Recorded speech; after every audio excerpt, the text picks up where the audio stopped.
अमरावती, नाशिक यानंतर आता जालना जिल्हा अत्याचार आणि धर्मांतरणाच्या घटनेने हादरला।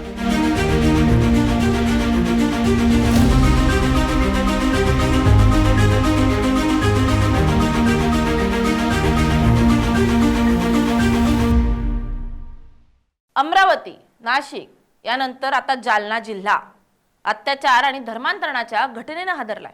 राज्यात गेल्या काही दिवसांपासून वारंवार अत्याचाराच्या घटना समोर येत आहेत। जालन्यात अल्पवयीन मुलीवर वारंवार लैंगिक अत्याचार करून तिला धर्मांतर करण्यास भाग पाडल्याचा धक्कादायक प्रकार समोर आलाय। पीडित तरुणी अल्पवयीन असताना आरोपीनं नग्न फोटो काढून तब्बल 10 वर्ष ब्लॅकमेल करून वारंवार अत्याचार केल्याचा आरोप पीडित तरुणीने केलाय।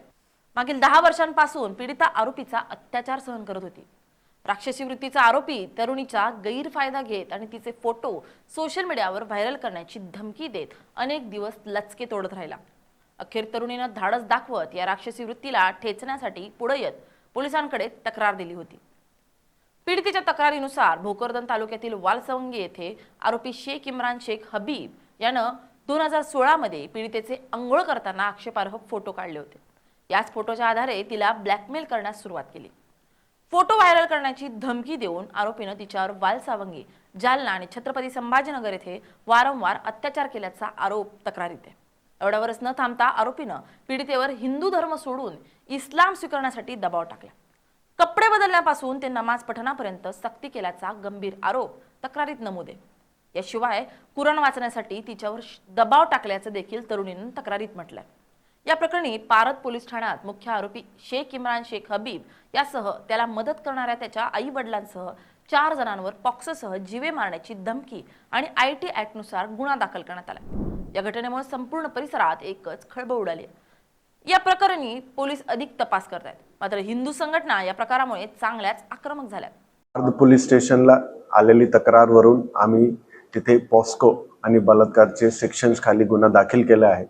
याच्यामध्ये मुख्य आरोपी आणि त्याचे भाऊ अटक आहेत। असे एकंदरीत 2 आरोपी आतापर्यंत अटक आहेत। पुढची तपास पारद पोलीस स्टेशनला चालू आहे। हा या राक्षसी वृत्तीच्या आरोपीला इथंच ठेचण्यात यावी अशी मागणी होती। आरोपी मागील अनेक दिवसांपासून तरुणीवर अत्याचार करत होता। यानंतर आरोपी तरुणीला ब्लॅकमेल करत चक्क हिंदू धर्म सोडून इस्लाम स्वीकारण्यासाठी दबाव टाकत होता। कपडे बदलण्यापासून ते नमाज पठणापर्यंत सक्ती करत होता। याशिवाय कुराण वाचण्यासाठी तिच्यावर दबाव टाकत होता। म्हणजे या शिवरायांच्या महाराष्ट्रात आरोपीची एवढी हिंमत झाली की अत्याचार केल्यानंतर तरुणीवर धर्मांतरणासाठी दबाव टाकतो या अशा वृत्तीला इथंच ठेचून समाजात एक नवीन संदेश दिला पाहिजे। राज्यात गेल्या काही दिवसांपासून हिंदू मुलींनाच लक्ष्य करण्यात येत असल्याचं दिसून येतंय। नाशिकमध्ये गजवा हिंदचा प्रकार समोर आला होता। पंचवटीमध्ये तंजीर इनामदार या इंजिनिअरिंगच्या विद्यार्थ्यानं 20 वर्षीय हिंदू मुलीवर अत्याचार केला। आरोपीनं तिच्या गळ्यातील तुळशीचा हार आणि हातातील काळा धागा जबरदस्तीने काढून टाकला। त्यानं तरुणीला म्हटलं की मला तुझ्याशी लग्न करायचंय आणि मुस्लिम रीतिरिवाजानुसार गजवाए हिंद करायचा।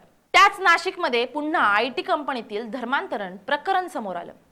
कंपनीत नोकरी करणाऱ्या 8 तरुणींशी लैंगिक जवळीक साधून त्यातील एकीवर अत्याचार केला गेला, तर तिच्यासह एका तरुणाचा बळजबरीनं धर्मांतर करण्याचा प्रयत्न झाला। या कंपनीत कामाच्या नावाखाली विशिष्ट टीम लीडर्स कडून तरुणींचा ब्रेन वॉश करण्याचा प्रयत्न सुरू होता। हे प्रकरण समोर आल्यानंतर महाराष्ट्रासह देशभरात एकच खळबळ उडाली। राज्यात कॉर्पोरेट जिहाद सुरू असल्याचं प्रथमच समोर आलं। अमरावतीत आयान नावाच्या 19 वर्षीय नराधमाने अनेक मुलींवर अत्याचार करत त्यांचे अश्लील व्हिडिओ काढले। त्या तरुणींचं आयुष्य या नराधमाने उद्ध्वस्त केलं। तो आपल्या इंस्टाग्रामवर बुलेट, आयफोनसह इतर फोटो पोस्ट करत मुलींना आपल्या जाळ्यात ओढायचा। मुलींना आपल्या जाळ्यात ओढल्यानंतर त्यांचे अश्लील फोटो आणि व्हिडिओ काढून त्यांना ब्लॅकमेल करायचा। राज्यातील काही प्रकरण समोर आल्यानंतर तरुणींना न्याय मिळालाय। मात्र राज्यात आणि देशात असे किती प्रकरण असेल जे अद्याप समोर आलेले नाहीयेत? तरुणींना अद्याप न्याय मिळालेला नाहीये असा प्रश्न निर्माण झालाय। कारण काही प्रकरणात पीडित गरीब असतात, तर काही प्रकरणात पीडित बदनामी होईल म्हणून समोर येत नाहीत, तर काही प्रकरणात दबावामुळे पीडितांना माघार घ्यावी लागते। त्यामुळे सरकारनं या प्रकरणात विशेष लक्ष देऊन प्रेमाच्या नावाखाली आणि मैत्रीच्या नावाखाली जे अत्याचार आणि धर्मांतर सुरू आहे त्यांना आत्ताच रोखलं पाहिजे। या प्रकरणातील आरोपींना कठोर शिक्षा झाली पाहिजे। जर यावेळी आरोपींना कठोर शिक्षा झाली तर पुन्हा राज्यात असे प्रकार घडणार नाहीत। Bureau report LS Marathi.